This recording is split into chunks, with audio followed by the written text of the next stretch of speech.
એક પુત્ર પોતાના પિતા સાથે શહેરની નામાંકિત હોટેલમાં રાત્રિનું ભોજન કરવા માટે જાય છે. જ્યારે તેમના પિતા જમતા હોય છે ત્યારે અમુક ભોજનના ટુકડા તેમના કપડા પર પડે છે અને તેમના પિતાના કપડા ખરાબ થઈ જાય છે. આ બધું આજુબાજુના ટેબલ પર બેઠેલા લોકો જોવે છે અને ગુસ્સાની નજરથી જોવે છે કે કેટલું ગંદુ લાગે છે, આને જમતા પણ નથી આવડતું, તેવું મનમાં ને મનમાં વિચારતા હોય છે. પરંતુ આ બધી વાતથી આ પુત્રને કોઈ ફેર પડતો નથી. તે શાંતિથી પોતાના પિતા સાથે બેસીને જમે છે.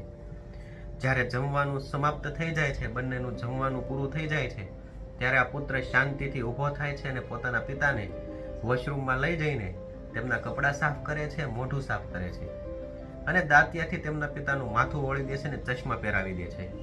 આ બધું બહાર બેઠેલા લોકો શાંતિથી જોવે છે અને નિરીક્ષણ કરે છે. જ્યારે તે બંને બહાર આવે છે અને જે તેમનું જમવાનું બિલ થયું હોય છે તે કાઉન્ટર પર ચૂકવે છે અને જ્યારે આ બંને પિતા પુત્ર ત્યાંથી બહાર જવા નીકળે છે ત્યારે એક વૃદ્ધ માણસ પાછળથી ઊભો થાય છે અને આ પુત્રને કહે છે કે તમે અહીંયા કંઈક છોડીને જાઓ છો, તમારું અહીંયા કંઈક વસ્તુ છૂટી જાય છે. એટલે આ પુત્ર કહે છે કે ના સર, મારું હું અહીંયા કાંઈ છોડીને જાતો નથી. એટલે આ વૃદ્ધ માણસ કહે છે કે તમે દરેક પુત્ર માટે એક શિક્ષા અને સબક છોડીને જાઓ છો અને દરેક પિતા માટે એક ઉમેદ છોડીને જાઓ છો. ઘણીવાર લોકો પોતાના માતા પિતાને સાથે જમવા કે હોટેલમાં લઈ જવાનું પસંદ નથી કરતા. ઘણી વખત પોતાના વૃદ્ધ મા બાપને લોકો સાથે બહાર ફરવા પણ નથી લઈ જતા. એમાં તેમને શરમ આવે છે. પણ લોકો એ ભૂલી જાય છે કે જ્યારે તમે નાના હતા ત્યારે તમારા મા બાપે એમને પોતાના ખોળામાં રમાડેલા હોય છે. જ્યારે તમને સરખું જમવા પણ ન આવડતું, જ્યારે તમે જમતા ત્યારે તમે પણ પોતાના કપડાં બગાડતા.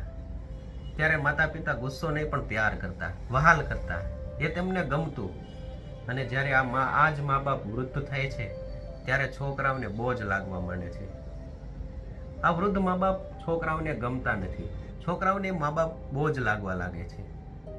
પરંતુ એ આપણે સમજવું કે મા બાપ ભગવાનનું સ્વરૂપ છે. મા બાપની સેવા કરો, પ્રેમ કરો, કારણ કે એક સમયે આપણે પણ વૃદ્ધ થઈશું. એટલે હંમેશા માતા પિતાનું સન્માન કરો. દોસ્તો, આ કહાનીમાં તમને થોડું ઘણું પણ જાણવા જેવું લાગ્યું હોય ને તો મારી ચેનલને સબસ્ક્રાઇબ કરી દેજો અને આ કહાનીમાંથી તમને કંઈક શીખવા મળ્યું હોય તો આ વિડીયોને લાઈક કરજો. થેન્ક યુ દોસ્તો.